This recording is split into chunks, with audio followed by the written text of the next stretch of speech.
Shalom, everybody. Autumn Rose here. Hope everyone's having a wonderful afternoon. So, right away this morning, I'm going to read out of the Bible. We're going to read from Matthew 5, the Sermon on the Mount. One day, as he saw the crowds gathering, Jesus went up on the mountainside and sat down. His disciples gathered around him, and he began to teach them. God blesses those who are poor and realizes their need for him, for the kingdom of heaven is theirs. God blesses those who mourn, for they will be comforted. God blesses those who are humble, for they will inherit the whole earth. God blesses those who hunger and thirst for justice, for they will be satisfied. God blesses those who are merciful, for they will be shown mercy. God blesses those whose hearts are pure, for they will see God. God blesses those who work for peace, for they will be called the children of God. God blesses those who are persecuted for doing right, for the kingdom of heaven is theirs. God blesses you when people mock you and persecute you, and lie about you, and say all sorts of evil things against you because you are my followers. Be happy about it, be very glad, for a great reward awaits you in heaven. And remember the ancient prophets were persecuted in the same way. Teaching about salt and light. You are the salt of the earth, but what good is salt if it has lost its flavor? Can you make it salty again? It will be thrown out and trampled underfoot as worthless. Alright, so I have some notes about what does it mean, you are the salt of the earth. Salt preserves meat from corruption. It slows its decay. It wants followers to be a people who hold back the evil over the world. Salt also enhances the flavor of things, wants followers to renew the world and be a part of its redemption. And salt can also be mixed with honey and rubbed on the skin for maladies, wants its people to participate in the healing of the world, not its destruction.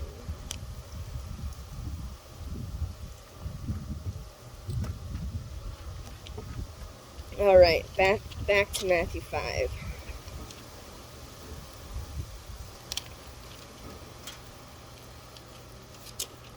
Maybe. It's a little windy out. Alright. You are the light of the world, like a city on a hilltop that cannot be hidden. No one lights a lamp and then puts it under a basket. Instead, a lamp is placed on a stand where it gives light to everyone in the house. In the same way, let your good deeds shine out for all to see, so that everyone will praise your heavenly Father. Don't misunderstand why I have come. I did not come to abolish the law of Moses or the writings of the prophets. No, I came to accomplish their purpose. I tell you the truth, until heaven and earth disappear, not even the smallest detail of God's law will disappear until its purpose is achieved. So if you ignore the least commandment and teach others to do the same, you will be called the least in the kingdom of heaven. But anyone who obeys God's laws and teaches them will be called great in the kingdom of heaven. But I warn you, unless your righteousness is better than the righteousness of the teachers of religious law and the Pharisees, you will never enter the kingdom of heaven. Teaching about anger. You have heard that our ancestors were told you must not murder. If you commit murder, you are subject to judgment. But I say, if you are even angry with someone, you are subject to judgment. If you call someone an idiot, you are in danger of being brought before the court. And if you curse someone, you are in danger of the fires of hell. So if you are presenting a sacrifice at the altar in the temple and you suddenly remember that someone has something against you, leave your sacrifice there at the altar. Go and be reconciled to that person. Then come and offer your sacrifice to God. When you are on the way to court with your adversary, settle your differences quickly. Otherwise, your accuser may hand you over to the judge, who will hand you over to an officer, and you will be thrown into prison. And if that happens, you surely won't be free again until you have paid the last penny. Teaching about adultery. You have heard the commandment that says you must not commit adultery. But I say anyone who even looks at a woman with lust has already committed adultery with her in his heart. So if your eye, even your good eye, causes you to lust, Gouge it out and throw it away. It is better for you to lose one part of your body than for your whole body to be thrown into hell. And if your hand, even your stronger hand, causes you to sin, cut it off and throw it away.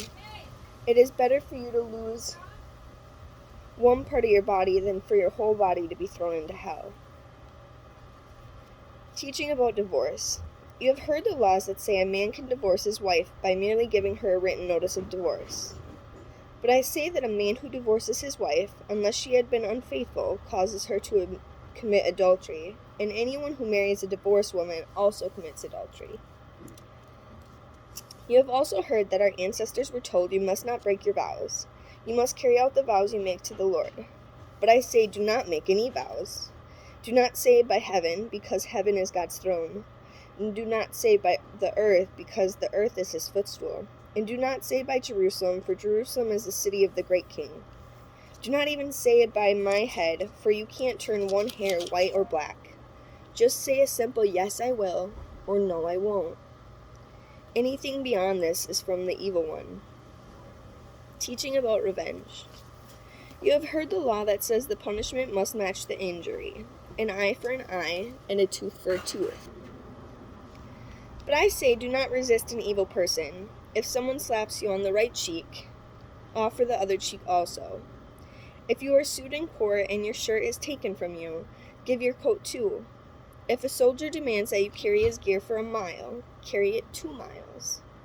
Give to those who ask, and refuse to turn away from those who want to borrow. Teaching about love for enemies. You have heard the law that says, love your neighbor and hate your enemy. But I say, love your enemies. Pray for those who persecute you. In that way you will be acting as true children of your Father in heaven. For he gives his sunlight to both the evil and the good, and he sends rain on the just and the unjust alike. If you love only those who love you, what reward is there for that? Even corrupt tax collectors do that much. If you are kind only to your friends, how are you different from anyone else? Even pagans do that. But you are to be perfect, even as your Father in heaven is perfect. And then we reach chapter 6, so we will continue that another day.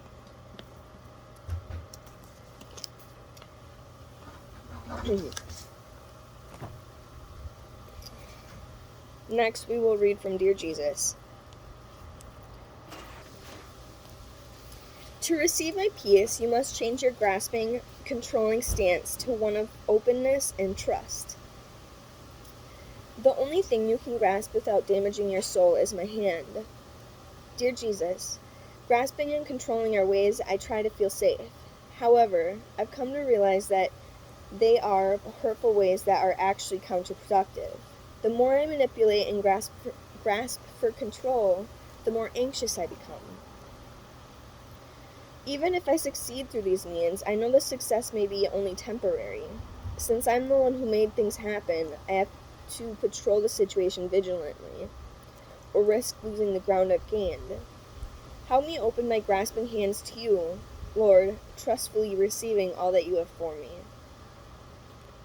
Beloved, what you do with your body can help or hinder what goes on in your soul.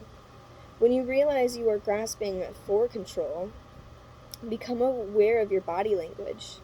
Intentionally open your hands, releasing the matter to me and inviting me to take charge. Open your heart and mind also. As you lift your hands to me, you are now in a good position to receive many blessings from me, not the least of which is awareness of my presence. Enjoy the peace that flows out from me, while you bask in the light of my love. When you move back into your activities, consciously grasp my hand in childlike dependence. For I am the Lord your God, who takes hold of your right hand and says to you, do not fear, I will help you. 1 Timothy 2:8. I want men everywhere to lift up holy hands in prayer without anger or disputing. John 20:19. On the evening of that first day of the week, when the disciples were together, with the doors locked for fear of the Jews, Jesus came and stood among them and said, peace be with you. Matthew 18:4. Therefore, whoever humbles himself as this little child is the greatest in the kingdom of heaven. And Isaiah 41:13. For I am the Lord your God, who takes hold of your right hand and says to you, do not fear, I will help you.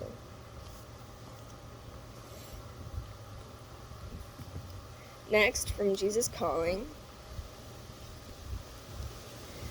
October 24th. Lie down in green pastures of peace. Learn to unwind whenever is possible, resting in the presence of your shepherd. This electronic age keeps my children wired much of the time, too tends to find me in the midst of their problems. In the midst of their moments. I built into your very being the need for rest. How twisted the world has become when people feel guilty about meeting this basic need.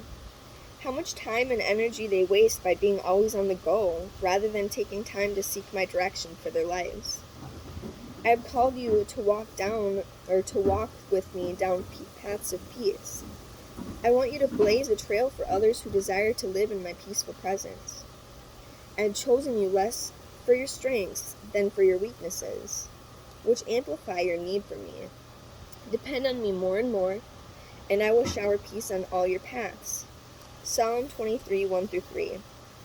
The Lord is my shepherd, I shall not be in want. He makes me lie down in green pastures. He leads me beside quiet waters. He restores my soul.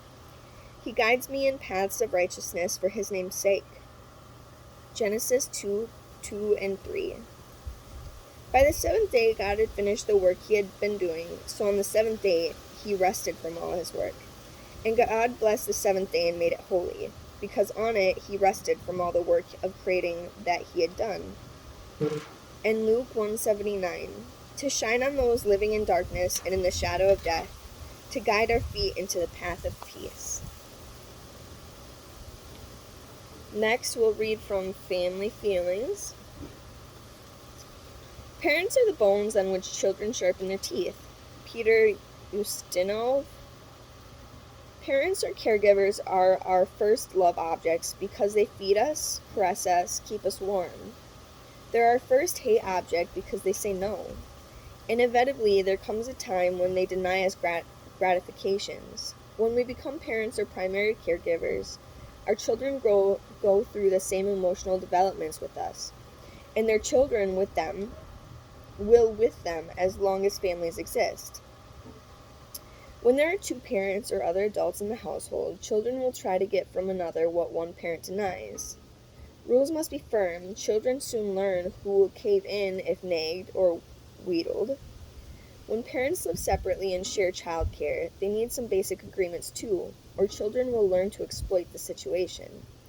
Mom lets me, or Dad always says yes, is not pleasant to hear. If parents can work out a shared guidelines and stick to them, everyone will benefit.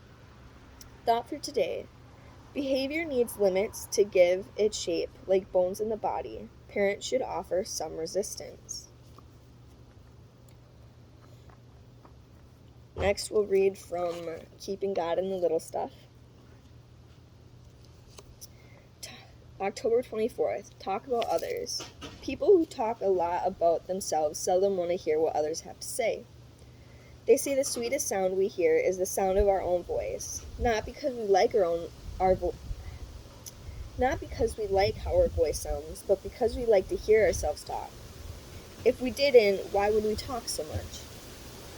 You already know all about yourself, so why would you want to talk about yourself except to impress others? What you don't realize is that the only thing you impress them with is your pride. When you talk to others, talk about others. And we're not talking gossip here. Ask them questions. Find out what they think and what makes them tick. Don't worry about stating your opinion. When you show interest in others, others find you interesting, and it's only a matter of time before they want to know what makes you tick. Luke 18:14. For the proud will be humbled, but the humble will be honored.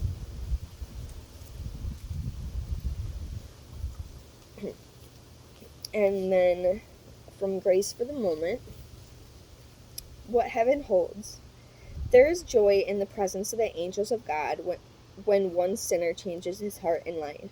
Luke 15:10. Why do Jesus and his angels rejoice over one repenting sinner?